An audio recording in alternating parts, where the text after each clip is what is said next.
a dark cellar and unimaginable secrets. In the quiet suburbs of Ohio, where life seemed ordinarily serene, something deeply sinister lay hidden beneath. The calm serenity of this neighborhood shielded a darkness that no one could have imagined. It wasn't until a desperate call from a distressed family about their missing daughter that the local authorities stumbled upon an enigma that would chill even the most seasoned detective. The report came from the Parker family, residents of a peaceful cul-de-sac. Their 12-year-old daughter Emily Parker had vanished without a trace while biking home from a nearby park. A tight-knit community like theirs rarely encountered crime beyond minor disputes or petty thefts, so Emily's disappearance felt like a ripple disturbing an otherwise placid lake. For days, local volunteers, neighbors and the police combed through every trail, ditch and abandoned structure, but no sign of Emily emerged. Then came the breakthrough. An officer stumbled across an unusual indentation in the soil behind an abandoned barn. What appeared to be a mere patch of grassy terrain concealed beneath it the entrance to an underground cellar. At first glance, it was presumed to be nothing more than a deteriorated storm shelter, the kind Midwestern states are riddled with due to their history of tornadoes. But as officers delved deeper, it became painfully clear that this was no ordinary shelter. The cellar told a story no one was prepared to hear. Its walls, covered in crude hooks and scratches, bore an unsettling testimony of prolonged suffering. Strewn across the damp floor were bloodied clothes, strands of hair tangled in duct tape, and heavy restraints bolted to a corner of the walls. Most horrifying of all was the chain suspended from the ceiling, long enough to confine a person but short enough to limit movement. Searching officers described the scene as something out of the worst nightmare. They began surmising that this wasn't a makeshift refuge from natural disasters but rather a personal lair, carefully crafted by its owner to imprison and inflict torment. Investigators planted every light source they could find into the dimly lit cellar, unveiling a tiny wooden desk at its center. Drawers revealed haunting artifacts, including tarnished pieces of jewelry and children's notebooks with scribbled drawings. An eerie silence filled the room as each officer internally grappled with a single question: who could be capable of creating something so grotesque right in the heart of suburban America? More than 20 feet below ground, footprints were faintly embedded in the dirt floor, leading to what looked like another trapdoor. Behind that door, they found small makeshift containers of canned food, flashlights, and gallons of water. It's almost as if the cellar was prepared to function as a long-term facility for holding someone captive. A perverted sense of planning and organization hung heavily over the detective squad, hitting them each with a grim realization. This horrifying setup had not been created by accident or whim. Someone had put time, effort, and thought into making it. Chief Detective Margaret Rowe later described the discovery in a press briefing, saying, "In all my years in law enforcement, I've encountered darkness, but this goes beyond comprehension. You expect evil to exist, but never in this calculated, structured way. It's frightening to know this existed in a place so seemingly ordinary. This wasn't the work of someone who snapped in a moment of anger. It was orchestrated." As the days followed, investigations began piecing together more about the property's history. Ownership records revealed that the barn and the land beneath it had once belonged to a man named John Harris, a recluse known for his erratic behaviors. Preliminary questioning of locals painted a disturbing picture. Harris, who had decades of mental health issues, was described by some as the creepy loner in town, a figure shrouded in whispers and fear.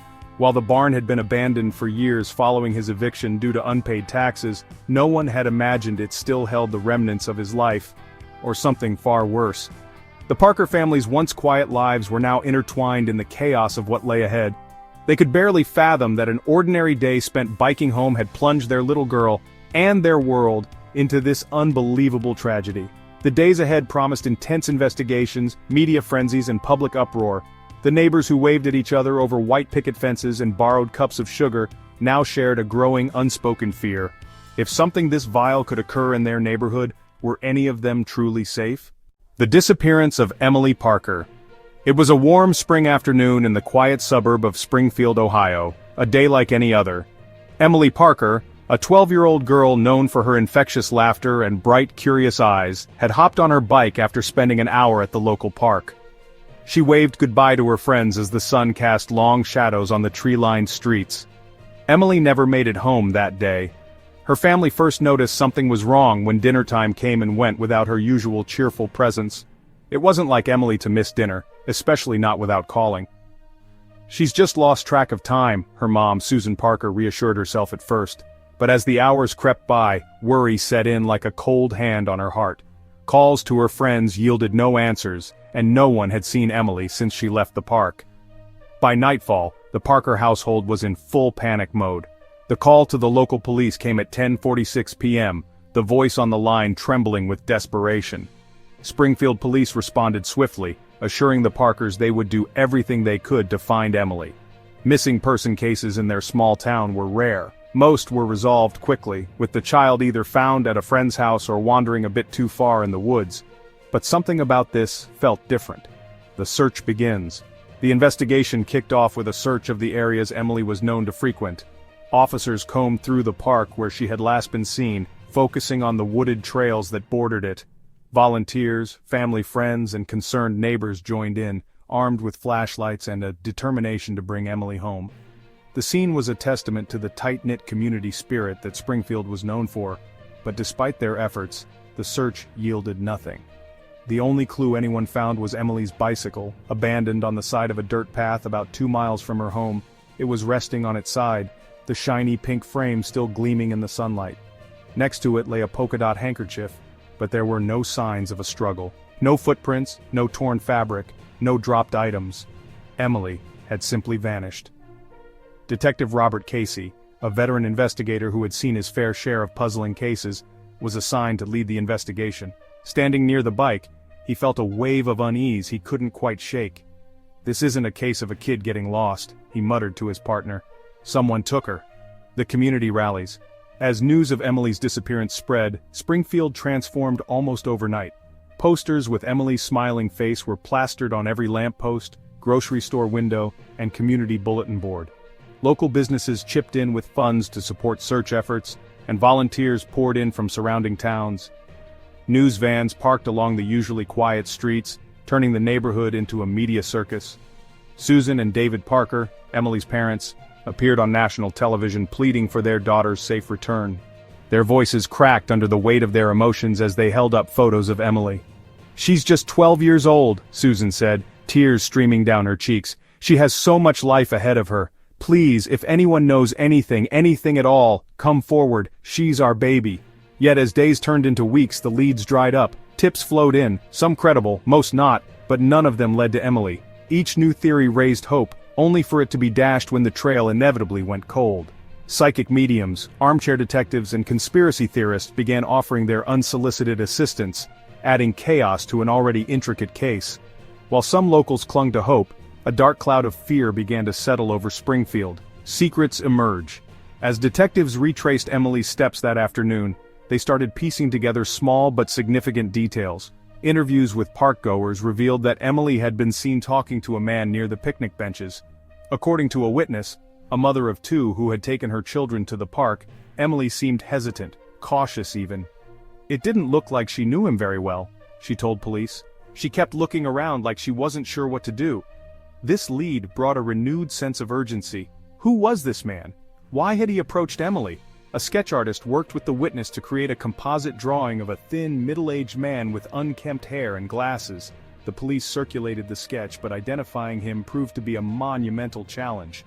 Around the same time, a second lead emerged. Surveillance footage from a gas station roughly 3 miles from the park captured a blurry image of a pickup truck speeding down the main road. The truck's license plate was unreadable due to poor video quality, but its distinct blue paint and rusted fender gave detectives a hint to work with. Analysis of traffic cameras and local vehicle registrations began, but it was a race against time. If someone had taken Emily, finding her quickly was critical, the emotional toll. As the investigation dragged on, the Parkers' once peaceful lives unraveled. Susan stopped attending her weekly book club, unable to focus on anything but her empty daughter's room. David became irritable at work, snapping at colleagues who offered well-meaning but ultimately hollow words of encouragement. Emily's older brother Ryan retreated inward, blaming himself for not picking her up from the park that day. The family dynamic shifted under the weight of a shared grief that no one wanted to face. Even the community began to fracture. Suspicion crept into conversations at the coffee shop and post office. Friendly smiles were replaced with nervous glances. Parents became hyper-vigilant, ushering their children indoors long before the streetlights came on. If it could happen to Emily, one mother whispered to another, it could happen to any of our kids. A growing dread. The disappearance of Emily Parker was no longer just her family's personal tragedy. It had become a symbol of vulnerability in a world that was supposed to feel safe. Springfield, once a Mayberry-esque picture of small-town America, felt cold and hostile under the glare of national attention. The promises of "we'll find her" from the police began to sound hollow as weeks stretched into months. But Detective Casey refused to give up. He spent late nights reviewing case notes, revisiting minor details, and chasing down every lead, no matter how unlikely. The unanswered questions gnawed at him. Why was Emily's bike so far from her planned route home? Who was the man at the park? Where was the owner of the mysterious blue pickup truck? "I've worked dozens of cases," Casey confided to a colleague, "but this one keeps me up at night. We're missing something, I know it." The strange testimony of a witness. As the days turned into weeks following Emily Parker's disappearance, the hope of finding her safe began to diminish. Tension hung heavy in the air of Springfield, Ohio, as families locked their doors earlier, and children's bicycles lay untouched on porches. The police scrambled to process the dozens of tips that flooded the hotline, most of them leading to dead ends. But then a witness came forward with a peculiar story, one that sent a shiver down the spine of investigators. The witness was Eric Simmons, a groundskeeper who worked near the park Emily was last seen at. Eric was a sturdy man in his mid-50s with calloused hands and dusty work boots, the kind of person who would normally fade into the fabric of everyday life in suburban America. But on this occasion, his story would cast a spotlight not just on him, but on a possible break in the case. The informant speaks Detective Casey and his team sat across from Eric in the dimly lit interrogation room at the Springfield police station. The groundskeeper wiped his forehead repeatedly, his nerves palpable as he prepared to relay what he had seen. "So, Mr. Simmons," Casey began, his calm voice betraying none of the urgency swirling in his mind. "You said you were at the park on the day Emily vanished?" "Yes, sir," Eric said, his voice hoarse. He cleared his throat and glanced down at his hands as if they held the answers he sought. "It was just a usual day, you know, cutting grass, trimming the trees. I've worked that park for years." Casey leaned forward, resting his elbows on the table. "And what did you see? Take your time." Eric hesitated, shifting uncomfortably in his seat. "I wasn't going to say anything well, I didn't want to get involved at first. But I keep thinking about that little girl, Emily. I think I might have seen something." "Something?" Casey pressed gently, though his heart began to race. "Or someone," Eric nodded. "There was a man at the park that afternoon. He was hanging around the picnic benches looking, I don't know, out of place, kind of like he didn't belong there." "What do you mean by out of place?" "Well," Eric said, gripping the edge of the table, "he wasn't dressed like a dad or anything, no kids with him. Just a guy wearing a big old flannel jacket even though it was warm out. Looked kinda dirty, like he'd been sleeping rough or something. Greasy hair, glasses, that sort of look." Casey exchanged a glance with Detective Riley, his partner, who was quietly scribbling notes in a pad. The description wasn't much, but it was enough to make the air in the room feel heavier. "What was he doing?" Casey asked, keeping his tone neutral. Eric shifted again and rubbed the back of his neck. "I didn't notice much at first. Just thought he was some guy passing through, but then I saw him talking to a kid." "A girl." Casey straightened up. "You're sure it was Emily Parker?" "I'm not 100%. I mean, kids come and go from that park all the time, but yeah, it looked like her. Long brown hair, backpack. She seemed uneasy, the way she kept looking around, like she didn't know what to do." A critical detail. Casey nodded slowly, urging Eric to continue. "Did you hear what they were saying?" "No," Eric admitted, wringing his hands. "They weren't close enough. But Emily, or the girl, I should say, she didn't look like she wanted to be talking to the guy. She kept stepping back, putting space between them, but he didn't leave her alone."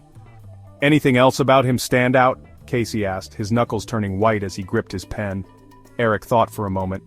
He had this truck parked nearby, an old pickup, blue with rust on the fender. That detail hit like a lightning bolt. The team had already been investigating a potential blue pickup truck caught on the grainy surveillance footage speeding down the main road near the park. This was the first time they had a corroboration for its connection to the case. Casey's voice was calm but firm. "Eric, this is important. Did you see where he went, or what he did after talking to the girl?" "That's the thing," Eric said, his voice dropping to a near whisper. "I didn't stick around to watch, I was just passing by, pushing the mower, and when I came back around, they were both gone. I didn't think anything of it at first. I figured maybe they just left. I thought it wasn't my business. But now you think differently. Detective Riley interjected for the first time. Eric nodded, guilt written all over his face.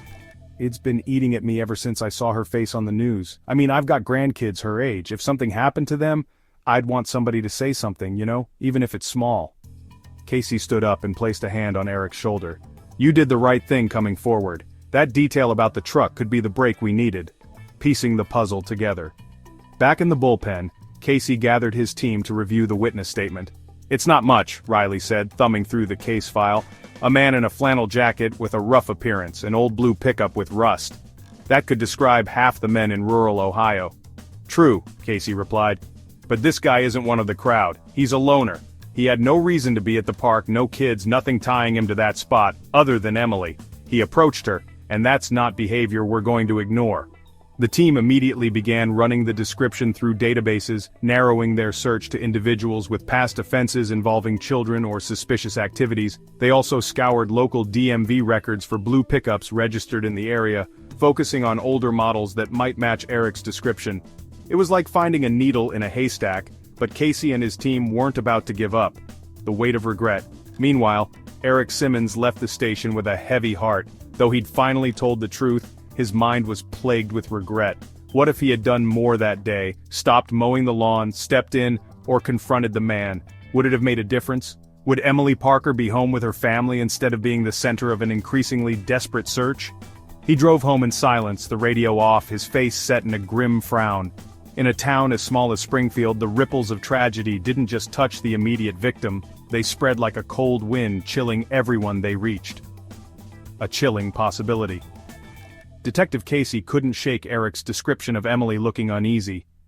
She was scared, he said to Riley as they combed through potential suspects. I'd bet my badge on it. She didn't know him, but something in her gut was telling her this guy wasn't right. And now he has her, Riley replied, voice flat. And we're running out of time. The hidden cellar is uncovered. After a relentless week of searching, hope was dwindling for Emily Parker's safe return. The streets of Springfield, Ohio, had grown eerily quiet, as if the air itself carried the weight of panic and grief felt by every family in the community. But just as the case seemed destined to go cold, a discovery was made that would shake the town forever. A hidden cellar, buried in the backyard of an abandoned farmhouse, concealed horrors beyond imagination. A groundskeeper's tip leads to a breakthrough. Late one evening, Officer Derek Miles, the youngest member of Springfield's police force, was trudging through yet another field near the park where Emily had disappeared. The land was part of an old abandoned property, a crumbling two-story farmhouse that locals whispered about on occasion. Overgrown with weeds and silent as death, it had long been labeled an eyesore of the neighborhood. The tip to explore the area had come from Eric Simmons, the local groundskeeper who had provided a witness statement about seeing Emily with a suspicious man. Simmons had vaguely mentioned noticing freshly turned soil near the barn while working in the area some days earlier, though he hadn't thought much of it at the time. The remark stuck out to Detective Casey, who ordered a team to sweep the property. As Officer Miles moved behind the decrepit barn with a flashlight scanning the ground, he noticed an unusual indentation in the overgrowth. The patch of earth seemed uneven, like something had recently been buried or disturbed. Bending down, he pushed aside tangled roots and patches of grass until his palm landed on what felt like wood, a trap door. His breath hitched. "Chief, you've got to see this," he whispered shakily over the radio. Detective Casey arrived moments later and examined the area in grim silence. The trapdoor fit almost seamlessly into the ground, hidden under a loose arrangement of dirt and twigs. It was old and weathered, but the metal padlock keeping it sealed was strangely new. "Call for backup," Casey said, his voice low but resolute. His gut told him this was no ordinary storm shelter. Descending into darkness. Once the padlock was removed, Casey and two other officers braced themselves and heaved the wooden door open. From inside drifted a rush of damp, stale air carrying the faintest hint of decay. A set of rickety wooden stairs led down into what appeared to be a dimly lit underground room. Flashlights in hand, the officers descended one by one. The first thing they noticed was the chill. Despite the warm spring weather above ground, the cellar was damp and cold. The beams of their lights pierced the suffocating darkness, revealing a space unlike anything they had encountered. The cellar walls were crudely made of concrete, covered in unnatural grooves and scratches. Chains hung loosely from rusted hooks embedded in both the walls and ceiling. On the dirt floor lay heavy restraints, duct tape, and broken shards of blood-stained glass. In a corner there was a mattress, if you could call it that, covered in filthy torn fabric and darkened stains. Detective Riley gasped, his voice barely audible. This isn't just a hideout. Someone built this to keep someone here." The grim truth settled over the team. This cellar was not a place of refuge. It was a cell, a prison. The evidence speaks of horror. As the officers combed through the space, the discoveries became increasingly horrifying. Near the mattress was a small wooden desk, its drawers filled with haunting objects, tarnished necklaces, buttons, and faintly scribbled crayon drawings that appeared to have been ripped from notebooks. Each item felt colder than the last, each one potentially belonging to a captive who may have once been confined here. In the center of the room hung a long chain from the ceiling, its metallic surface scratched and discolored. The chain was bolted to the floor at the opposite end, just long enough to allow minimal movement, yet short enough to control someone's freedom completely. They found food containers, a stash of canned goods, water bottles, and protein bars, indicating that whoever had used this space planned for it to be occupied for a long period. Stale breadcrumbs littered one corner, while a bucket overflowing with foul-smelling waste stood in another. The details painted a chilling picture of careful, methodical intention. Looming above it all was the silence. The air felt suffocating in its heaviness, as if every grim detail of suffering had been absorbed into the crumbling walls. Casey crouched by the desk, carefully pulling one particular item from the drawer, a small pink hair clip in the shape of a butterfly. It was pristine compared to the other debris, as if it had been left recently. Holding the clip gingerly in his hand, Casey muttered, "She could have been here. Emily could have been here." Clues beneath the dirt. Detective Riley noticed faint, muddy footprints along the dirt floor, leading away from the mattress to the far end of the cellar.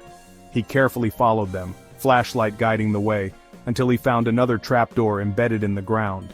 This one was smaller, metal, and rusting at the edges. It appeared to open downward into an even deeper space. With tools retrieved from the squad cars above ground, the team managed to pry the door open. Beneath it was a crawl space containing more supplies, gallons of water, battery-powered lanterns, and various tools. The implications were harrowing. Whoever had built this place had planned meticulously. They had prepared to hold someone captive not only for days, but possibly for months. Detective Casey stared down into the crawl space, a wave of grim reality washing over him. "This wasn't improvised," he said aloud. "This was planned, calculated." The revelation of John Harris' ownership records for the property were quickly retrieved. Detective Riley read the name aloud. John Harris. Casey stiffened. Harris was a known recluse who had lived in Springfield for decades before being evicted 3 years earlier over unpaid property taxes. He kept to himself and had a reputation for odd behavior, a loner who people avoided, but never suspected of anything sinister. Neighbors mentioned he used to talk about building a shelter for safety reasons, but nothing about him hinted at the grotesque reality they were now uncovering. "Harris!" Casey repeated, the name tasting bitter in his mouth. "If this was his creation, we need to find him, fast." But Harris had vanished from Springfield after his eviction, leaving behind only whispers of his unsettling demeanor. The police issued an immediate statewide search warrant in his name, hoping to track down any leads about his whereabouts. A town strangled by fear. As news of the cellar discovery spread, Springfield found itself gripped by fear unlike anything it had known before. The idea that such a horrifying space existed concealed beneath a seemingly ordinary property rattled the community. Neighbors exchanged uneasy glances, wondering who else might harbor dark secrets just beneath the surface of their well-kept lawns. "Could it happen to us?" became the common refrain whispered between parents at school drop-offs and grocery store lines. The very fabric of normalcy had been torn asunder, replaced with a gnawing dread that no amount of police patrols or neighborhood watch programs could fully erase. For the Parker family, the revelation brought anguish and faint hope in equal measure. While no tangible evidence tied the cellar to Emily's current whereabouts, it confirmed their worst fears. Their daughter's disappearance was no accident. Someone had taken her, someone who had gone to terrifying lengths to ensure their control. And more than that, it begged the darkest question of all. Could she still be alive, suffering in a place like this? The killer, keeper of the cell, John Harris. The haunting discovery of the hidden cellar led investigators down a path that they might never have imagined. A path riddled with the chilling history of its creator. His name was John Harris, a recluse so deeply entrenched in the shadows of his own madness that few in Springfield had given him more than a passing thought. But in the wake of Emily Parker's disappearance, the name John Harris would become synonymous with fear, outrage, and the kind of evil that made even hardened officers uneasy. A glimpse into his life. John Harris had lived in Springfield his entire life, but to call him a resident would feel generous. For decades he had been more of a ghost among the townsfolk, silent, unseen, and uninterested in building relationships. Harris had inherited the decrepit farmhouse from his late uncle, a property that seemed to decay as quickly as Harris's own mental state. Neighbors described him as the creepy loner, someone who never attended neighborhood gatherings, avoided small talk, and rarely left his property. If he did venture out, it was almost always at night, often seen carrying tools or other items back to the farmhouse. His once clean-cut appearance eroded with time, and soon his unkempt beard, greasy hair, and disheveled clothing became the hallmark of his isolated existence. "He was the kind of man you crossed the street to avoid," said one neighbor. "If he was coming toward you, head down, muttering to himself, you just knew something wasn't right." Occasionally Harris would show up at community meetings, usually with bizarre, inappropriate comments that made everyone uncomfortable. One session on local safety saw him stand up and declare, "Kids these days, they don't fear the right things. But they should. Fear is important. People need to be reminded." The room fell silent after he spoke, his eerie grin lingering in the minds of those present. No one addressed him directly that day, or many days after. A history of red flags. By the time Springfield police unearthed the cellar, John Harris hadn't been seen in town for 3 years. In hindsight, it became horrifyingly clear that the warning signs had been there all along. As detectives dug deeper into Harris's past, they uncovered a disturbing string of incidents. Many locals had filed complaints over the years, describing loud noises coming from Harris's property late at night, hammering, drilling, and what some described as thrashing. But because he lived on several acres and never allowed anyone close, there was no concrete reason for intervention. Several witnesses, including children, claimed they had seen Harris setting up crude traps in the woods behind his house. Dead animals were occasionally found, some of them mutilated. Calls to animal control never led to any concrete action due to lack of evidence, further enabling his sinister tendencies. One incident that should have raised alarms occurred nearly a decade earlier, when Harris had been thrown out of a local hardware store for shouting obscenities at a clerk. He reportedly became enraged when the clerk casually mentioned that a security camera system was being installed. "You keep your eyes off me!" Harris had yelled before being escorted out. In hindsight, the clues pointed to a man spiraling into paranoia, delusion, and depravity. But in Springfield, a town that prided itself on minding its own business, few were willing to dig deeper. The keeper of the cell. The implications of the hidden cellar were as horrifying as they were undeniable. John Harris had meticulously crafted it as a prison. Detectives pieced together that his obsession with control likely fueled its creation. Inside the filthy confines of the cellar, Harris wielded an almost godlike authority, able to dictate who came, who stayed, and who left, if they ever left at all. Experts were brought in to analyze the structure, and what they found was chilling. The entire build had been engineered for a single, twisted purpose, holding victims for long periods without detection. The ventilation system, primitive but functional, allowed enough airflow to ensure survival, while the strategically placed supplies of food and water suggested Harris had anticipated someone enduring days, weeks, or even months underground. The chains, hooks, and other devices that lined the walls were a testament to Harris's calculated cruelty. It was as though he had dedicated his entire life to perfecting a dungeon where escape was impossible, suffering was inevitable, and his sick fantasies could thrive. "Calling him a monster doesn't feel strong enough," said one psychologist consulted for the case. What Harris built wasn't just a cell, it was a monument to his own deranged mind. He saw himself as the jailer, the tormentor, the keeper of every person he lured into that hellhole. A legacy of fear. As the police frantically searched for Harris, a clearer picture of his psyche emerged. Journal entries recovered from his farmhouse gave investigators a chilling window into his thoughts. In the chaotic scrawl of someone losing their grip on reality, Harris wrote about his disdain for society, his belief in dominance over the weak, and his obsession with teaching lessons. One entry read, Fear is the only real power. It's what separates order from chaos. People think they're safe, but they're wrong. They need to know what real fear feels like. Only then can they see the world for what it is. Another was more explicit. They cry, they beg, but after a while they understand. I am their God in here. Their lives mean nothing without me. The final entry, dated weeks before Harris disappeared, was more cryptic. A new one will arrive soon, she'll learn, just like the others. This reference sent shockwaves through the department. It confirmed that Emily Parker had likely been targeted, and not by random chance. Harris had planned it, stalked her, and incorporated her into his perverse designs for control. A desperate manhunt. Despite their efforts, authorities found no sign of Harris at or near the property. Word spread quickly to neighboring states, and a federal warrant was issued for his arrest. The case garnered national media attention, with reporters descending on Springfield to cover every detail of the keeper of the cell. The public was gripped by terror and rage. How could someone so depraved operate undetected for so long? How many other victims could there be?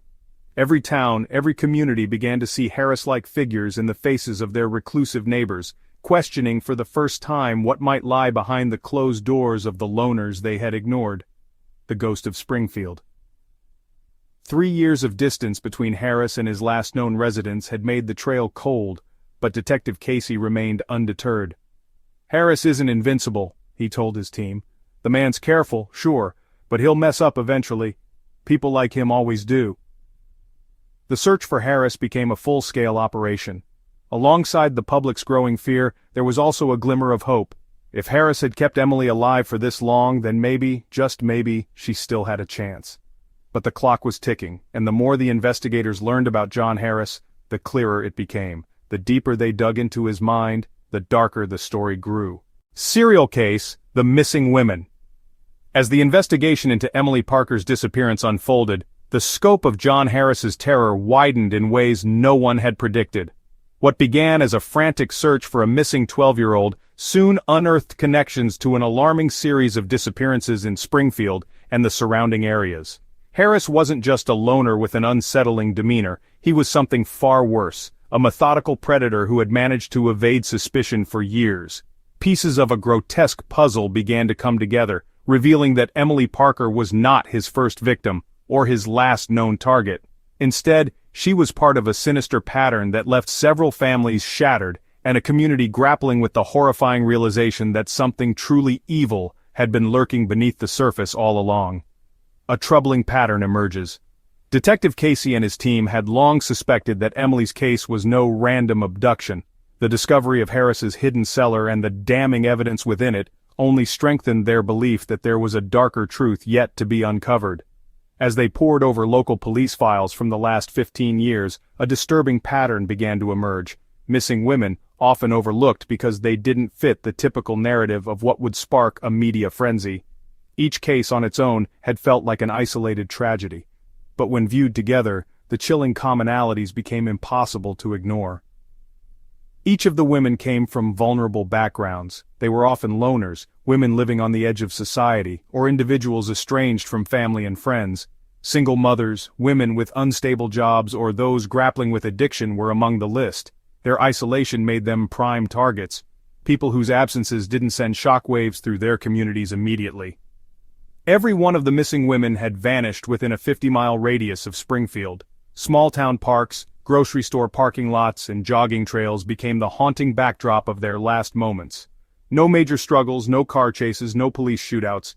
Each disappearance was chillingly calculated. These weren't crimes of opportunity. The more detectives dug, the more it became clear that Harris had been watching, stalking, and choosing his prey carefully. By the time the dots were connected, 5 women were listed as potential victims of John Harris. 5 lives erased. For what? The unanswered question lingered like a cold shadow. The unseen victims. The names of the missing women began to take on a life of their own as the media latched onto the story. Families who had long suffered in silence now found their truths thrust under the glare of public scrutiny. Was 27 when she vanished on her way home from her evening shift at a local diner 6 years earlier. Her co-workers described her as quiet but sweet, someone who kept to herself and rarely confided in others. Megan had no immediate family nearby to raise an alarm until weeks after her disappearance, when a boss filed a missing person report. had been last seen jogging on a remote trail just outside of Springfield. A single mother of 3, she had been juggling work and raising her kids after a messy divorce. When she didn't return home one summer evening 3 years ago, her disappearance was written off as a possible case of running away due to stress. A part-time librarian and passionate artist disappeared nearly 6 years ago after her car was found abandoned on Interstate 65. Known for her gentle demeanor, Amanda had the kind of quiet existence that made her presence easy to overlook. 35 years old, known in the community as a woman who often moved between temp jobs, disappeared one rainy October night after leaving a corner store. A customer reported seeing her talking to a man in a blue pickup truck. A set of bones discovered nearly a decade before Emily's disappearance in a wooded area outside Springfield was deemed unidentified but became linked to Harris's growing story of predation. Forensic specialists were working to match her to open missing person cases, but the identity, like her life, remained hidden. For years these cases had gone cold, each one treated as an isolated tragedy or, in some instances, written off entirely. But everything pointed back to John Harris, the eerie thread tying all these isolated disappearances together. Methodical and sinister. What set Harris apart from other predators was his ability not just to evade detection, but to thrive in the shadows without tipping off law enforcement for nearly a decade. His methods were unnervingly calculated. Harris invested time in studying his victims. Detectives uncovered notebooks in his abandoned farmhouse containing crude maps of local parks, schedules written in messy scrawl, and notes on specific individuals. One journal entry read, "Witness accounts tied his distinctive blue pickup truck, complete with its rusted fender, to several of the missing women. Often seen idling near trails or convenience stores late at night, the vehicle became both his sanctuary and his snare." Harris specifically targeted those who lived on the edges of society. He chose victims whose pleas might have been ignored, whose struggles were often invisible even to those closest to them. Everything about this guy was systematic, Detective Casey admitted during a press briefing. He didn't strike randomly or out of desperation. He thought about every detail. He made sure to leave just enough space between his actions to avoid attention. A community's nightmare. The realization that Springfield had been the hunting grounds for a serial predator was more than the town could handle. Every missing poster that had once faded into the background now felt like a glaring accusation. "I always thought Susan next door had just left town," said one neighbor of Rebecca Lane during a news interview. "I never thought something this horrifying could happen here. You don't want to believe someone like him could have been living so close for so long." For many, John Harris became an embodiment of their worst fears, that the loner nobody paid much attention to could hide such unimaginable darkness. The race against time. And yet, while the community recoiled in fear and outrage, the Parker family remained at the heart of the mounting chaos. For them, it wasn't just about connecting missing women to Harris's crimes, it was about finding Emily while she might still have time. Detective Casey, working on fragments of evidence and desperate leads, led the intensified manhunt with unwavering focus. Every day that passed weighed heavier on him. Every empty room searched, every dead lead followed. It all felt like a race against Harris's twisted clock. "There's no doubt in my mind that Emily's time with him was meticulously planned," said Casey to reporters. "The only question is, how do we stop this before one more life is lost?" The horrific legacy left behind. Though the search for Harris continued, his crimes had already left an indelible scar on the community. The missing women connected to his reign of terror served as a reminder of how someone so seemingly innocuous could wreak so much harm. For the families of those victims, the discovery of Harris's crimes brought both clarity and unbearable grief. A truth they had long feared but never wanted to accept. For John Harris, the residence he abandoned became something more than a farmhouse. It became a crime scene, a tainted monument to years of malevolence. The women he stole weren't just numbers in a case file, they were lives full of potential, taken away by a monster obsessed with control. The silent story of Sarah McCoy. In the fallout of John Harris's heinous crimes, the community of Springfield learned there was one survivor who had escaped his grasp. A woman so deeply scarred by her captivity that speaking her truth felt like an impossible task. Her name was Sarah McCoy. Her story, when she was finally ready to tell it, shook the nation to its core. Discovered in the darkness, Sarah McCoy was found by police during a search of Harris's hidden cellar, lying in the corner of a filthy mattress surrounded by crumbling walls and the rancid air of captivity. She was weak, trembling, her frame gaunt from weeks of starvation and physical abuse. Pale sunlight streaming through the open trap door above illuminated her watery, sunken eyes, the eyes of someone who had seen and endured horrors that most couldn't fathom. The officers who entered the cellar initially thought Sarah was unresponsive, possibly dead from her ordeal. But when Detective Casey crouched beside her and whispered softly, "We're here to take you home," a tear slid down her cheek. It was the only way she could express relief. Her voice, nearly stolen by fear and neglect, had been rendered useless by Harris's relentless cruelty. All she could do was whisper over and over, one officer recounted, his voice cracking, "Please don't take me back, please don't take me back." Weeks of silence, physically freed from the nightmare, Sarah McCoy soon realized liberation was far more complicated emotionally. For the first 2 weeks after her rescue, she barely spoke. A hospital room became her second prison, as psychological trauma kept her confined to a shell of herself. Doctors and therapists waited patiently, believing she needed time to process her ordeal. The scars on her wrists from being shackled, the bruises dimming across her frail body, told stories louder than words of what she'd endured. She didn't trust anyone at first, one medical worker admitted. Not police, not nurses, not even family when they tried to visit. It's like the world outside that cellar felt just as unsafe as the one inside. Her family, who had believed Sarah was dead for over a year, were devastated by how broken she seemed. Her mother, Linda McCoy, would sit silently by her bed for hours on end, crying as her daughter stared blankly out the window. Every now and then, Sarah would flinch suddenly, as if an invisible ghost was looming over her shoulder. The courage to speak.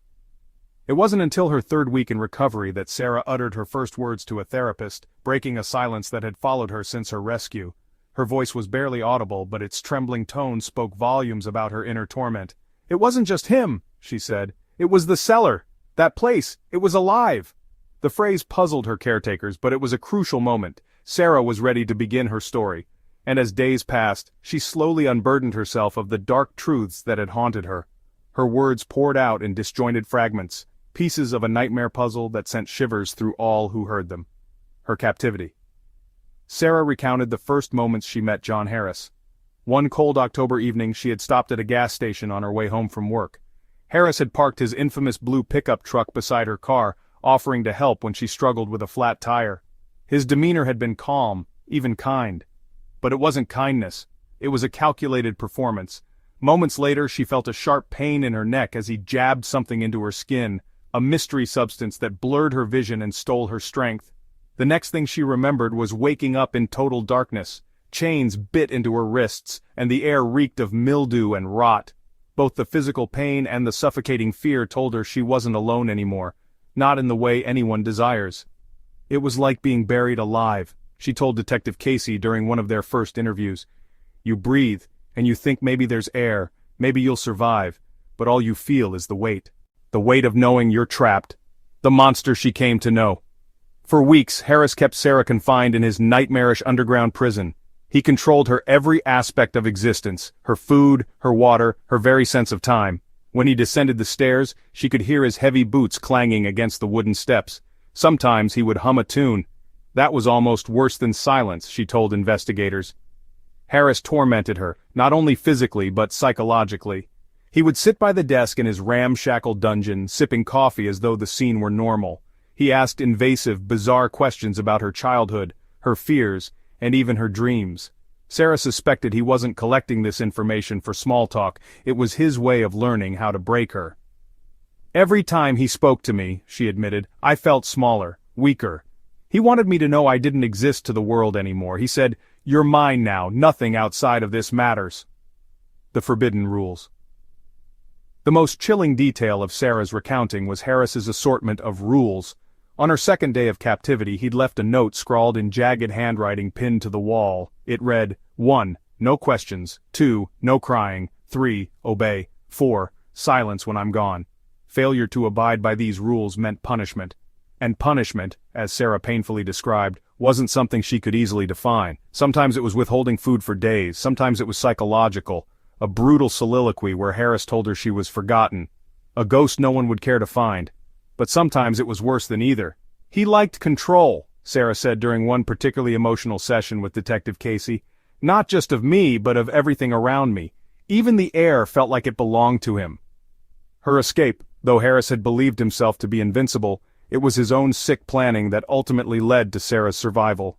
The stockpile of food and supplies he kept had provided her enough strength to stay alive until the day investigators found the hidden cellar. Sarah described hearing officers calling her name faintly above the trap door. "At first I thought it was another game," she said. "He liked to fool me sometimes, pretend like someone was coming to rescue me when they weren't. When sunlight finally pierced through that dungeon, it felt like salvation and terror." Crawling toward the voices wasn't easy. Harris had conditioned her to fear hope. It wasn't until she saw Detective Casey's soft expression and open arms that she realized her nightmare was over. "I was alive," she said, tears forming. "Just barely, but alive." And that was enough. The strength to heal. In the months following her rescue, Sarah slowly rebuilt her life. Therapy became both her salvation and her battlefield, an exhausting journey of finding meaning in survival. The road ahead was uncharted, but those who worked with Sarah said her resilience bordered on extraordinary. "Sarah never stopped being brave," her therapist explained, "even when she felt weak." Sarah's story went public not through a press conference or televised interview, but through carefully recorded statements shared with the families of Harris's victims. Her words became a symbol of courage for those who were still waiting for answers about their loved ones, a voice for the voiceless. Though Sarah remains guarded and cautious in public, her voice has grown stronger with time. She now advocates for changes in how law enforcement handles cases of missing women, especially those with vulnerabilities. Through speaking engagements and support groups, she works to ensure her story, and the stories of those who didn't survive, will never fade into the background. "I refuse to let him win," she said defiantly during her first public appearance after 2 years of silence. "He wanted my silence, and for a while he got it. But now I speak, now I fight, for me and for them." Shocking evidence from the recordings. As the investigation into John Harris's crimes unfolded, every new piece of evidence gathered seemed to deepen the horrors of his reign. But nothing prepared investigators, or the public, for what would come next. Buried in the clutter of Harris's abandoned farmhouse, among dusty tools and crates of rotting supplies, detectives uncovered a series of cassette tapes. These tapes, marked with dates written in Harris's messy scrawl, would soon become the most haunting artifacts in the case, a visceral window into the mind of a monster. What began as a hunt for physical evidence to connect Harris to Emily Parker and his other victims turned into something far darker. The recordings revealed not only his sadistic tendencies but also his twisted sense of control and pleasure taken from the suffering he inflicted. Listening to them was like peering into the abyss, and the abyss in turn looked back. The discovery of the tapes. The tapes were found in an old wooden tool chest in Harris's basement, locked but easily forced open by investigators. Inside they discovered a chillingly organized collection. Tapes labeled with single names or aliases like The Runner or Doll sat stacked neatly, each accompanied by loose scraps of paper that appeared to be Harris's notes. These notes contained ramblings, sometimes just single words, sometimes disjointed phrases that barely made sense. Phrases like, among the collection, detectives also found a well-used tape recorder, along with a microphone and what appeared to be a set of headphones fashioned into a homemade listening setup. Clearly, this was no amateur equipment. Harris had taken his time to record, in agonizing detail, the lives and suffering of his victims. When Detective Casey first saw the tapes, his stomach sank. "We all knew these tapes were going to tell us things we didn't want to know," he later said, "but we also knew we had no choice but to listen." A glimpse into the mind of a predator. The first tape examined was labeled with the name Sarah, corresponding to the timeline of Sarah McCoy's captivity. Just as the officers began to play it, Sarah, who had been helping with the investigation by recounting her ordeal, grew pale and abruptly left the room. The haunting sounds within it proved to be too close, too raw, and too real for the survivor to bear. The tape began with Harris's voice, calm and deliberate as though he were narrating a diary. "It's been 3 days, he said. "She hasn't spoken yet. Quiet, that's good. Quiet means she's learning. But we'll see how far her silence goes when the hunger sets in." The recording unfolded differently from anything the officers had prepared for. It wasn't just audio. It felt orchestrated. Harris often described what he was doing in chilling, clinical terms, as though documenting a scientific experiment. In other moments, he taunted his victims. The audio also included moments of silence, punctuated by the soft sounds of his victims weeping, the clinking of chains, and Harris humming softly in the background. Worse still were the occasional outbursts of anger, sudden violent changes in tone as he berated his captives for perceived slights. The tapes were unlike anything I'd heard, one forensic audio specialist said. He wasn't just trying to document what he did, he was savoring it. Evidence of intent and cruelty. Perhaps the most damning revelation from the tapes was how methodical Harris had been. He planned everything, from abductions to how he psychologically dismantled his victims. In one recording, Harris explained his rules verbatim, capturing the same jagged tone Sarah McCoy remembered seeing scratched onto the cellar wall. 1. No questions. 2. No crying. 3. Obey. 4. Silence when I'm gone. Harris didn't just want submission, he wanted his victims to internalize it. He recorded not only their moments of defiance but also their eventual compliance with his warped expectations, talking about their emotional downfall as though it were a project he had succeeded in completing. One particularly gut-wrenching tape centered around a victim who had tried to escape. Harris's voice was eerily calm as he described how he disciplined her. She needs to understand something simple. There is no leaving. The sooner they know that, the better. There's peace in knowing there's nowhere else to go. What became clear to investigators was that Harris wasn't acting impulsively. He treated the torture, the psychological and emotional domination of his victims, as a purposeful, premeditated ritual. This wasn't a man who killed in haste, Casey said in a later interview. Harris didn't just want power over these women's lives, he wanted to extend their suffering. He didn't kill to end it quickly, he killed slowly, inside and out. The voices of the victims. While Harris's voice filled the majority of the tapes, investigators could also hear the victims in the background.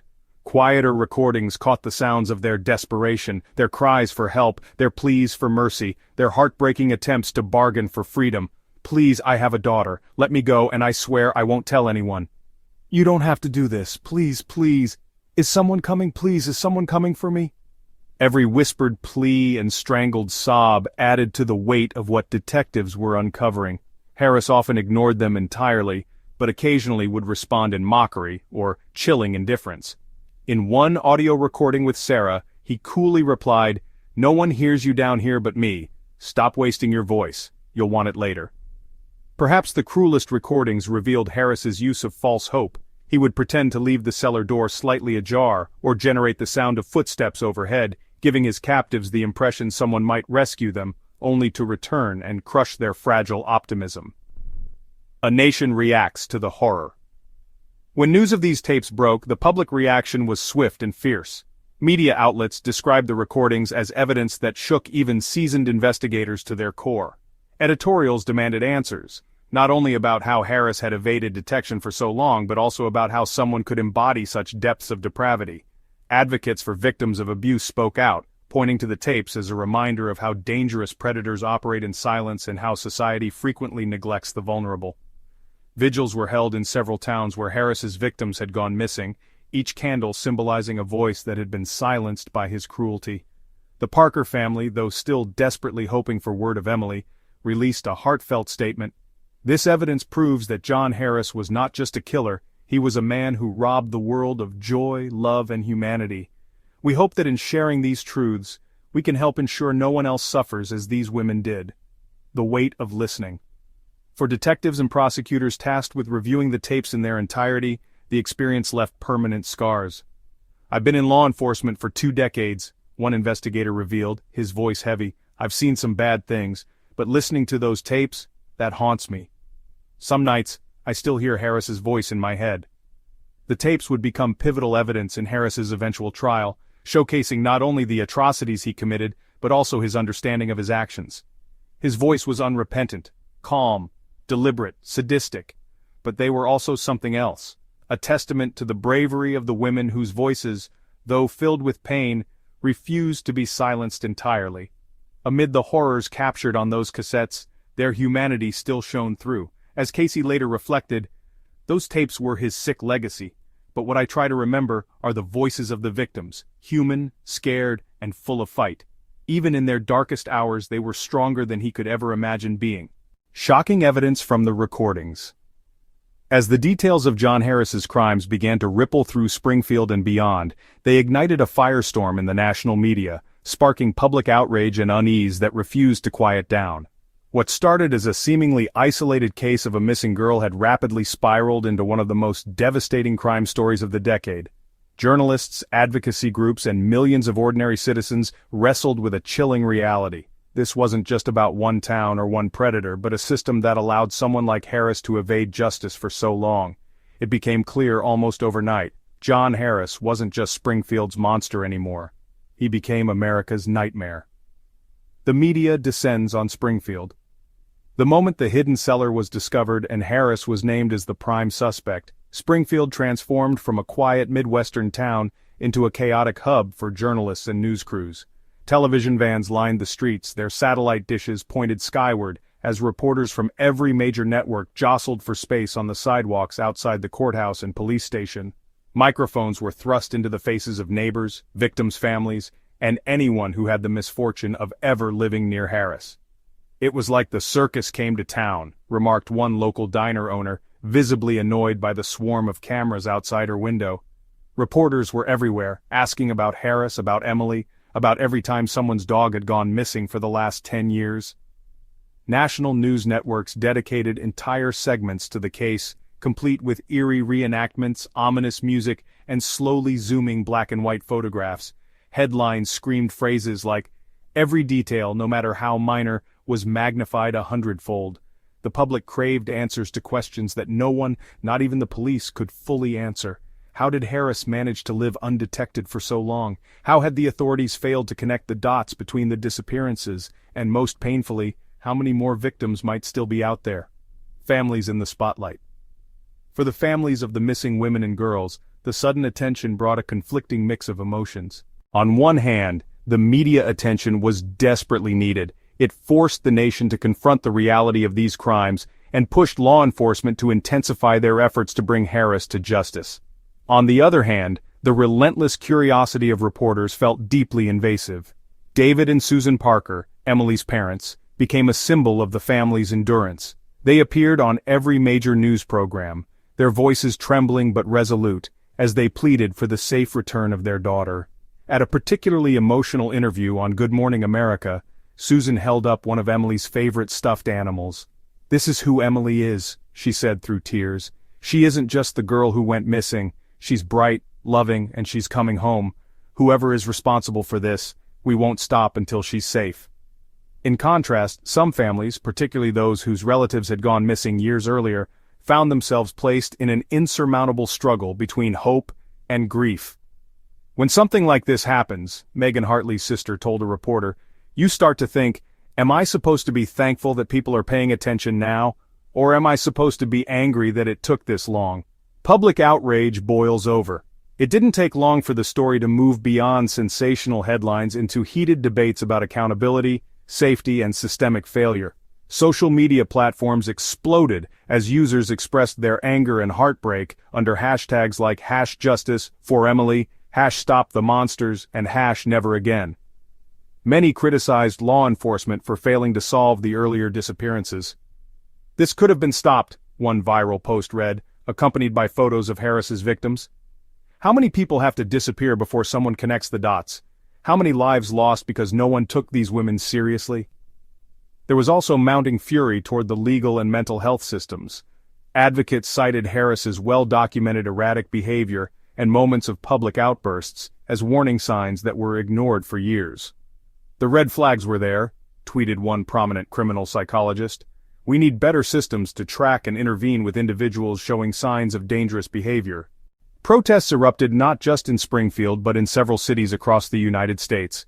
At candlelight vigils for Harris's victims, speakers stood up to call out society's vulnerabilities, the neglect of vulnerable women, the failure to monitor individuals with significant psychological red flags, and the lack of resources dedicated to preventing these crimes. One particularly memorable protest occurred outside the Springfield courthouse, where victims' advocates and angry citizens carried signs that read, "Harris didn't evade justice, we let him walk free," and "Safe doesn't exist without accountability." The role of advocacy groups. Advocacy groups wasted no time in using the case to amplify their causes. Organizations like the National Center for Missing and Exploited Persons, RAIN, Rape, Abuse and Incest National Network, and several grassroots anti-violence charities took to the airwaves, giving interviews and publishing op-eds about society's failings in protecting vulnerable individuals. Rain released an official statement in response to the revelations about Harris's cellar, calling his crimes a byproduct of a broken investigative system. The statement read, "John Harris was not a ghost. He was a man who lived in plain sight, whose crimes were the result of missed opportunities to dig deeper, to investigate thoroughly, and to prioritize the safety of potential victims. We cannot let this happen again. It's time for accountability, from law enforcement, from community leaders, and from all of us." Meanwhile, the Parker family partnered with advocacy groups to launch campaigns that highlighted how quickly missing persons cases involving adult women were dismissed by authorities. Their efforts sparked a nationwide conversation about how stereotypes and biases often lead to devastating oversight. Fear grips the nation. As the story spread, fear swept across America, especially among suburban families who had once felt immune to such horrors. Harris wasn't a boogeyman hiding in the shadows on society's fringes. He was a man who lived among them, unnoticed, undisturbed. Many parents held their children a little closer at night, locking their doors earlier and questioning their once trusted neighbors. Neighborhood watch programs surged in popularity, and police hotlines received an uptick in tips from citizens wary of loners or reclusive neighbors. "I don't know if this paranoia will ever go away," one Springfield resident admitted to a local news channel. "But maybe that's not a bad thing. Maybe we've been too trusting for too long." A call for legal reform. Perhaps the most enduring impact of the media coverage was the demand for legal reforms. John Harris wasn't just an anomaly, he was the product of gaps in the system. Activists and legal experts called for, to prevent them from slipping through the cracks, ensuring that no disappearance is dismissed, regardless of the victim's social or economic status. Giving law enforcement and social services the tools to act when someone exhibits dangerous warning signs. The Harris case became a catalyst for congressional hearings on national safety and the handling of missing persons. Politicians across the spectrum vowed to confront the systemic failures revealed by the investigation, the media's double-edged sword. While the widespread coverage helped illuminate the full scope of John Harris's predatory behavior and brought overdue attention to his victims, it wasn't without criticism.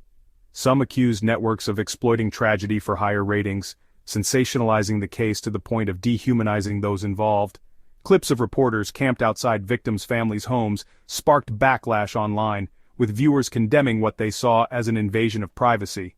Detective Casey, perhaps the most visible face of the Harris investigation, also voiced concerns. "The attention is important," he said in a rare televised interview, "but what matters more is what we do after the cameras pack up and leave. This can't just be a case people talk about in hashtags. It has to lead to real change. A community changed forever." For Springfield, the relentless media focus was both a reckoning and a wound that refused to close. The town, once a symbol of quiet suburban charm, would forever be linked to Harris's depravity. "We'll never be the same," one resident noted. "Springfield isn't just a town anymore, it's a cautionary tale." The trial and the death sentence. The trial of John Harris was one of the most shocking and emotionally charged in modern history, enveloped in a storm of public fascination, gut-wrenching testimony, and righteous anger. Over 3 months, the small courthouse in Springfield became the focal point of a nation transfixed by the case of a man who had terrorized his community in ways no one could have imagined. For the families of his victims, the courtroom became both a battlefield and a sanctuary, a place to tell their stories, reclaim their dignity, and demand the justice they had waited for far too long. The case of the Keeper of the Cell was much more than a trial of facts. It was a moral reckoning as America confronted the depravity of what one man could do, and how systems and society had failed to stop him. Opening the trial, John Harris faces justice. John Harris was brought into court under heavy security, his unkempt appearance drawing gasps from those in attendance. His presence was haunting, unkempt hair, a hollow stare, and an unnerving calmness in his demeanor.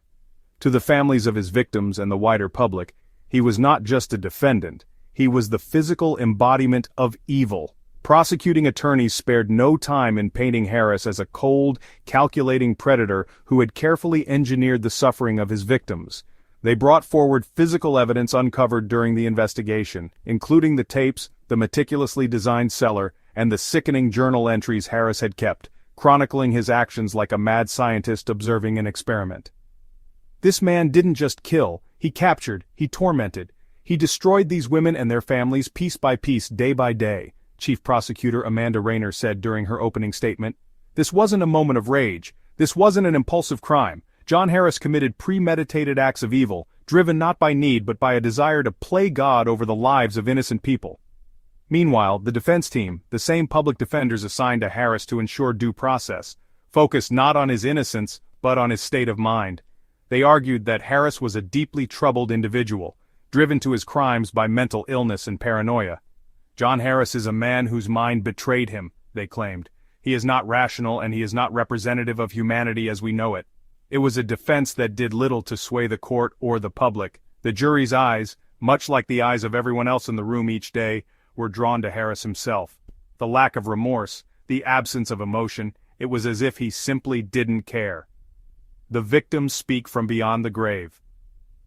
The most harrowing aspect of the trial was the evidence presented against Harris, a damning collection of audio recordings, forensic discoveries, and emotional testimonies from the families of those he had silenced.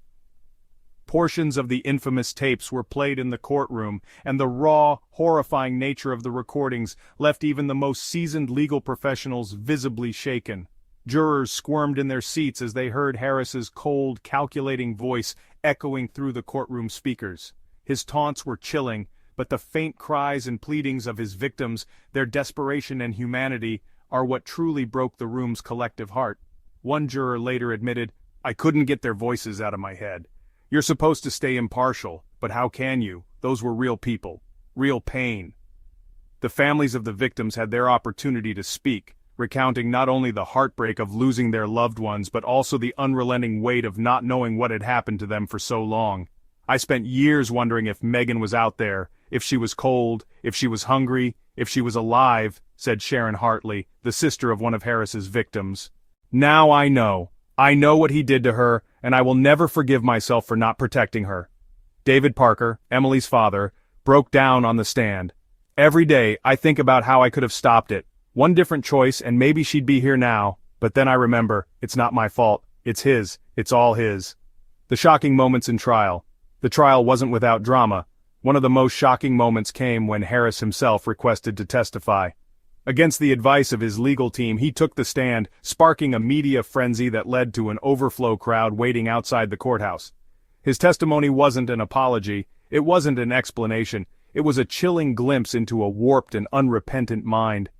"I don't regret anything," he said, his voice eerily calm. "People liked them, they were forgotten already. I just gave them purpose, made them mine. That's all anyone really is, right? Something to be owned." Gasps and sobs filled the courtroom as Harris delivered his dark philosophy. For many in the room, it cemented their worst fears. Harris wasn't sick or broken. He was evil, a sentence of death. The trial lasted just over 3 months, but for the families in the courtroom, it felt like a lifetime. When it came time for the jury to deliberate, no one doubted the outcome. After less than 6 hours, the verdict was delivered. Guilty on all counts, including multiple charges of first-degree murder, kidnapping, and torture. When the judge addressed sentencing, the room held its breath.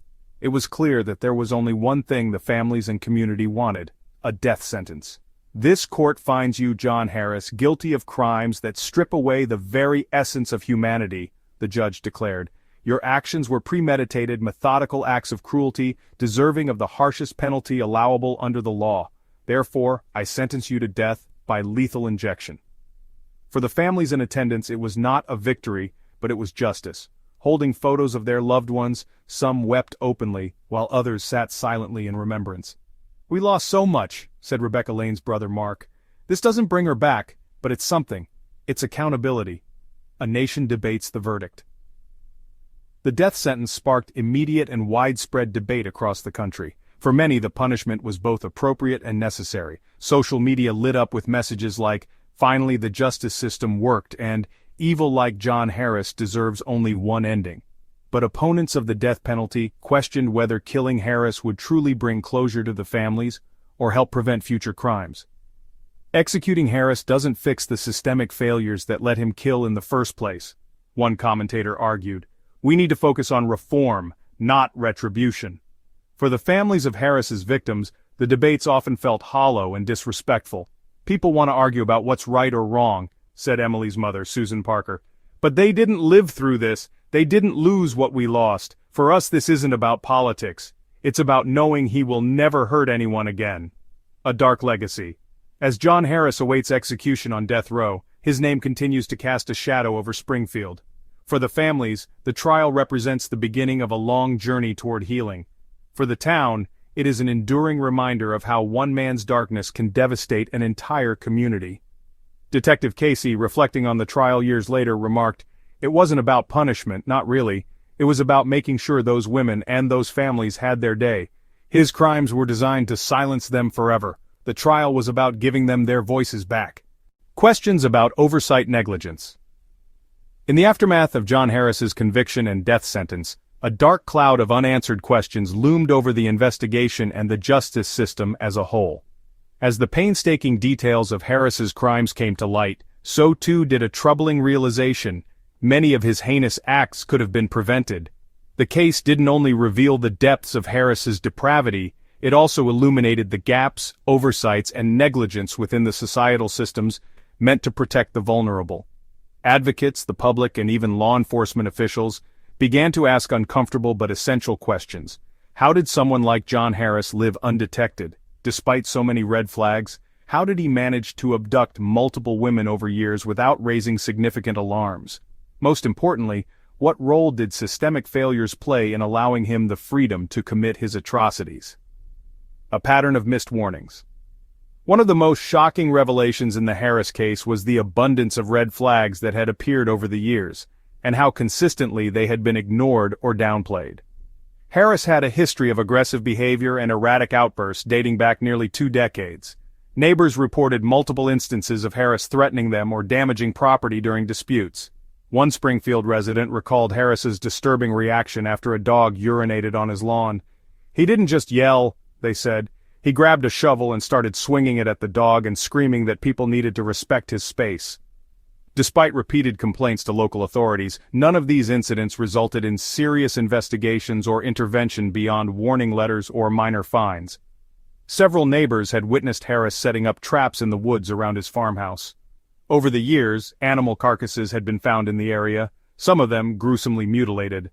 While animal control and local police received reports, they dismissed the incidents as rural eccentricity, chalking it up to the quirks of a reclusive man living off the grid. Experts now say that Harris's actions fit the profile of serial predators who often begin their violent tendencies with animal abuse. Harris wasn't completely invisible. He attended Springfield community meetings and frequently made bizarre, unsettling statements that should have raised alarms. At one meeting focused on local safety and crime prevention, Harris had stood up and said, "People need to fear again. Fear keeps people in line. Safety is just an illusion."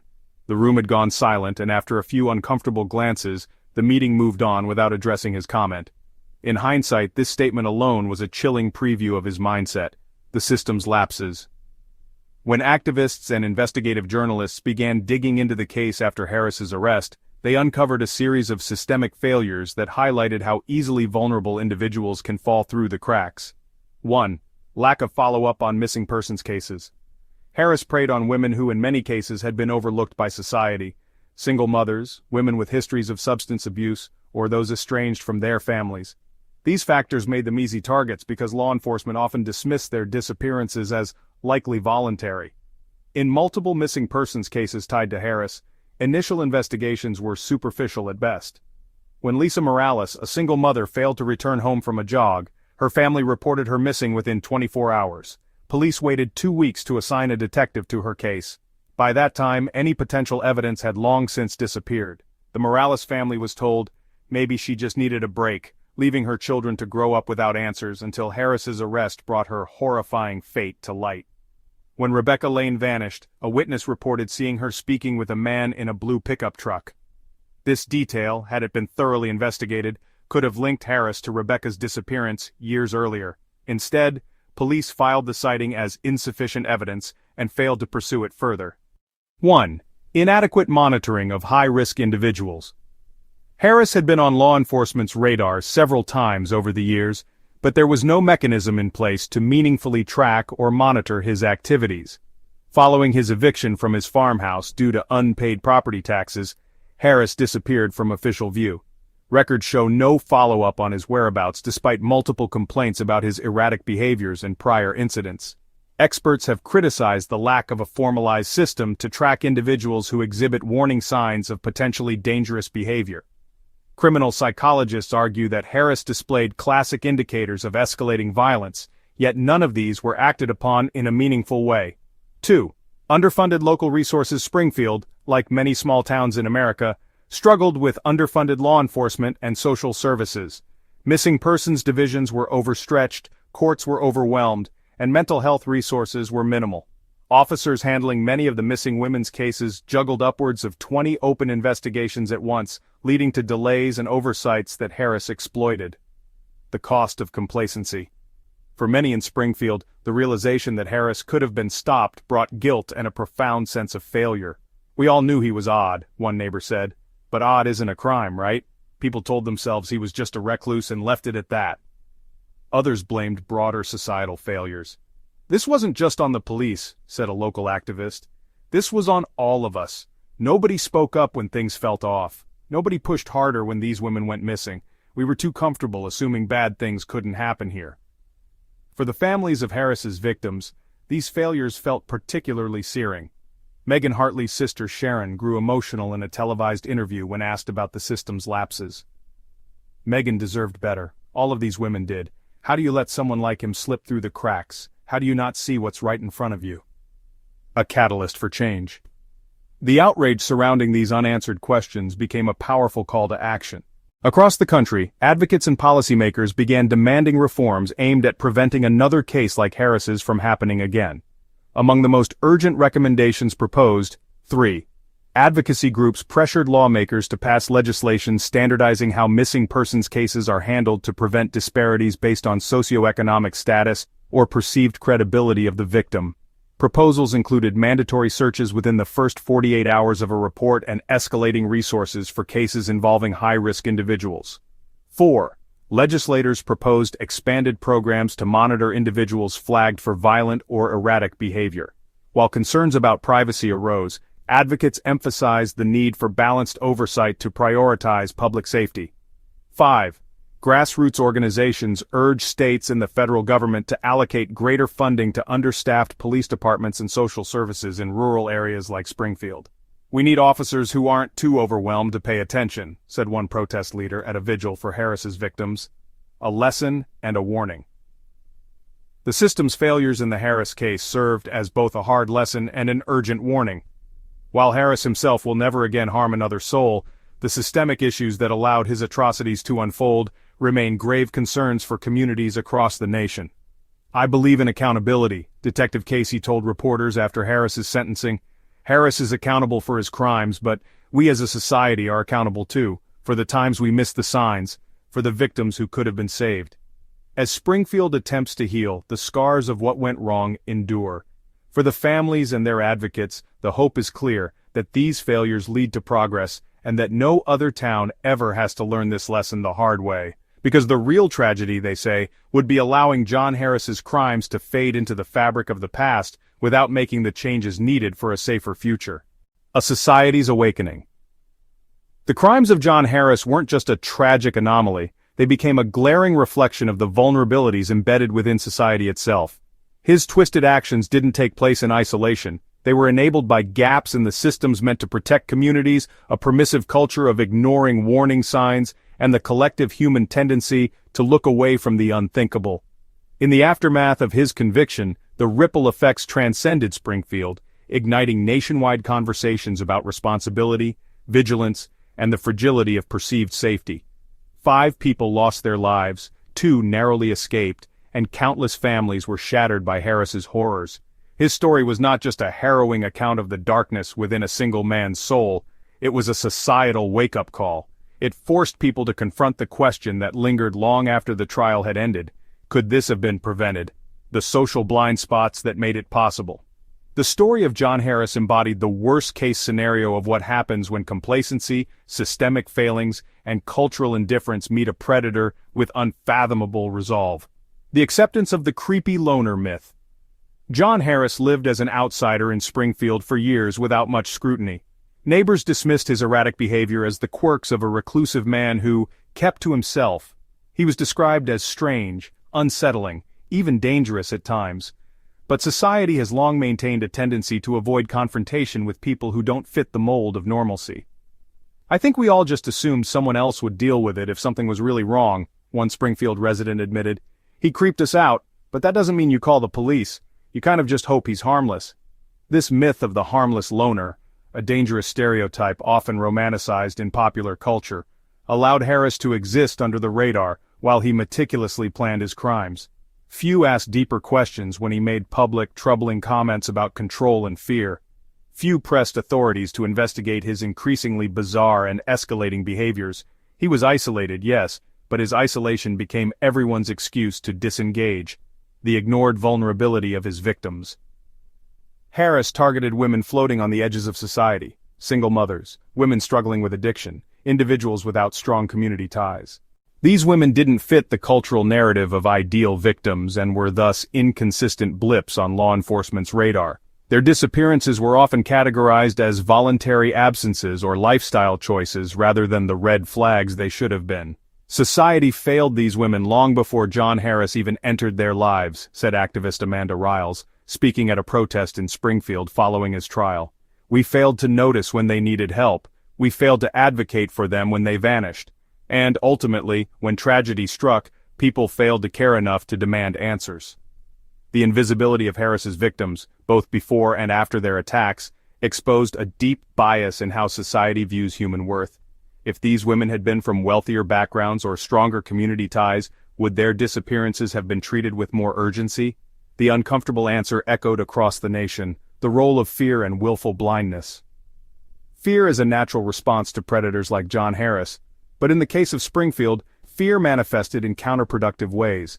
Instead of broadening community vigilance, it fueled willful ignorance, avoiding the responsibility to act. The people of Springfield, by their own admission, overlooked countless warning signs. Whether it was the animal mutilations near his property, his disturbing outbursts during town meetings, or his ominous behavior around vulnerable women, the community failed to interrogate what seemed off. One former neighbor recalled warning her children to avoid Harris, but admitted she never took those fears to law enforcement. "It was just easier to pretend he wasn't dangerous, you know? If you tell yourself it's not your problem, you sleep better at night." Though failing to take action may have spared individuals from confronting their own discomfort, it tragically allowed Harris to operate in the open. Springfield's inaction is a brutal reminder of society's reluctance to believe the unimaginable until it's too late. A broader culture that normalizes warning signs. On a national level, the Harris case revealed cracks in how society handles deviance and subtle aggression. Loners are often romanticized, red flags are dismissed as eccentricities, troubling behavior is explained away, often with phrases like, "he's just different," or "that's just who he is." This tendency creates a blind spot where danger festers unchecked. Criminal psychologists analyzing Harris concluded he displayed years of escalating behaviors typical of a violent predator. From animal cruelty to social withdrawal and control fantasies, the signs were textbook. But only in hindsight did anyone connect the dots. "We're too eager to normalize things that feel slightly off," said Dr. Ellen Kay, a forensic psychologist. "We see patterns only when looking backward, but predators like Harris thrive because no one wants to believe something just beneath the surface might be deeply wrong." The nationwide awakening, vigilance, and accountability. John Harris's reign of terror became the catalyst for a cultural reckoning that extended far beyond Springfield. Across the country, individuals, organizations, and lawmakers began asking hard questions about how to recognize danger and take responsibility for community safety, empowering communities to see and stop warning signs. Advocacy groups launched nationwide awareness campaigns urging communities to address red flags rather than ignoring them. Slogans like "See Something, Speak Up" and "One Voice Can Save a Life" became rallying cries for change. Councils and town halls in small communities discussed how to better foster environments where concerns could be raised without fear of repercussions or dismissal. One Springfield parent spoke at a community meeting months after Harris's conviction. I teach my kids now that it's not enough to look out for yourself. If something doesn't feel right, you tell someone. You don't wait for someone else to notice. You don't wait for it to become someone else's problem. Rethinking law enforcement priorities. In the wake of the case, many called for systemic changes in how police departments respond to cases of suspicious individuals and missing people. Over 20 states moved to pass legislation that would mandate rapid responses to missing persons reports, regardless of the victim's background or past. The criminal justice system also began reallocating funds to train officers on how to recognize patterns of escalating violence in people like Harris. Focus shifted to preventative intervention, with more robust background tracking and closer collaborations with mental health experts. Rebuilding trust after long-standing failures. For survivors like Sarah McCoy and the families of Harris's other victims, the hardest part of the societal awakening following his trial was rebuilding trust in the systems that had failed them. "It took too long to get here," said Rebecca Lane's brother Mark, "and it shouldn't have taken my sister's life, or so many others, for people to start caring." The Parker family established a foundation in Emily's honor, with a focus on advocating for better resources, both for missing persons investigations and for survivors of trauma. "Emily is gone because no one acted sooner," said Susan Parker. "That's a weight I'll carry for the rest of my life. But if we can save even one life by making people pay attention, it won't all have been for nothing." A lasting warning. The legacy of John Harris is one of unimaginable darkness, but it has also become a light, illuminating the gaps society can no longer afford to ignore. As Springfield continues its slow healing process, the lessons of Harris's atrocities resonate as a call to action for communities across the nation. To abandon the myth that silence and distance create safety. To demand accountability from systems that fail the vulnerable. To see, question, and act when behaviors don't feel right. Detective Casey, reflecting on the aftermath, summarized it best. "Harris showed us the worst of humanity, but the real tragedy would be if we learned nothing from it. As horrifying as his crimes were, the cracks in the system that let him exist are what haunt me most. That's what we can fix. That's where change has to start." Springfield, torn apart by grief, now bears the scars of its mistakes alongside its resilience. Its name, once synonymous with small-town simplicity, has become both a cautionary tale and a symbol of what communities can learn when they resolve to never let tragedy define them again.